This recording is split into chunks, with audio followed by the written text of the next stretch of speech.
Have you ever been to a wedding and realized you're the only person in the room that doesn't know how to dance? Well, don't worry, I bring salvation. Today I'm going to teach you the box step of the waltz, which is the most common wedding dance, with my lovely assistant, Honor.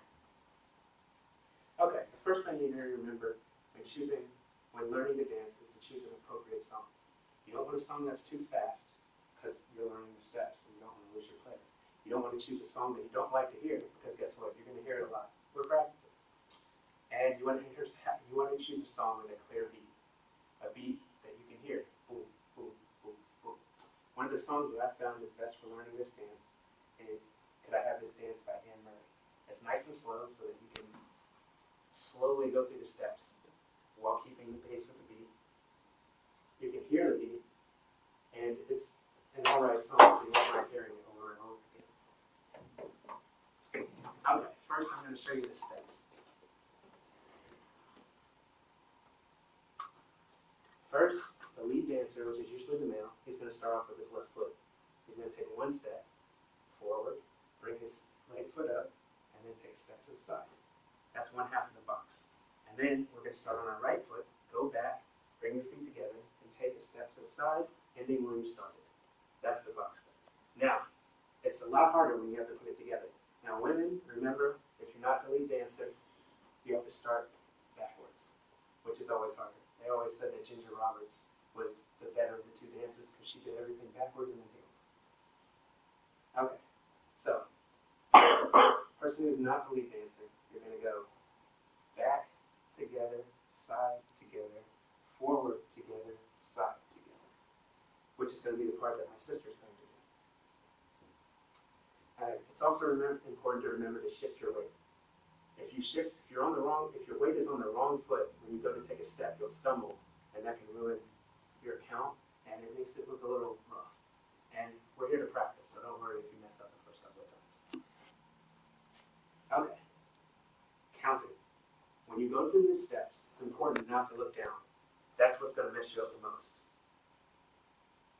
When you count, you go 1, 2, 3, 4. So when we're going from the lead step, we're going 1, 2, 3, 4. 1, 2, 3, 4. For the waltz, it's important that you remember that there's a thing called rise and fall. It's that bouncy movement that everybody does that makes it look like you're gliding. On the first step, we're going to bend our knees slightly while keeping our chin pointing forward. We're going to go 1, 2, 3, 4. And then as we go to our next step, we're going to start to stand up. So 1, 2, and then at this step, we start to transition onto our toes. 3, 4. So now we're a little bit higher than when we started. Now this is a smooth dance, so you're going to be going counterclockwise around the dance floor. There'll probably be a lot more people there than you unless you're the person getting married, but then you'll have other things to worry about anyway. Okay, now we're going to go over dancing with a partner. Now, it's important that when you're dancing with a partner, you remember you're not standing directly in front of the person. You're going to be off center. Her shoulder should be about where the center of your chest is, so that your feet have a clear lane through hers and she can kick through yours. Yay. Okay, on this side, her arm is going to be on top of your shoulder, and her elbow is going to be on top of your elbow, and you're going to use your hand, make a little cup, and put it underneath her arm like this. On this side, she's going to bend her elbow like this, while keeping her arm firm so you guys can communicate. Your arm is going to do the same, and her hand is going to cup yours like this, where your thumb is in between her fingers and thumb like this. Now, you can't talk while you're dancing. That's usually one of the big things. So, how you communicate is through your arms. Right here, my arm is stiff, not hurting her, of course, but so I can push up against her and pull her towards me.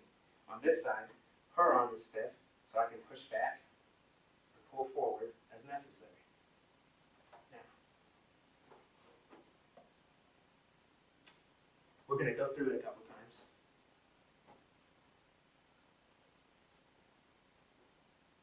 Okay, so 1, 2, 3, 4.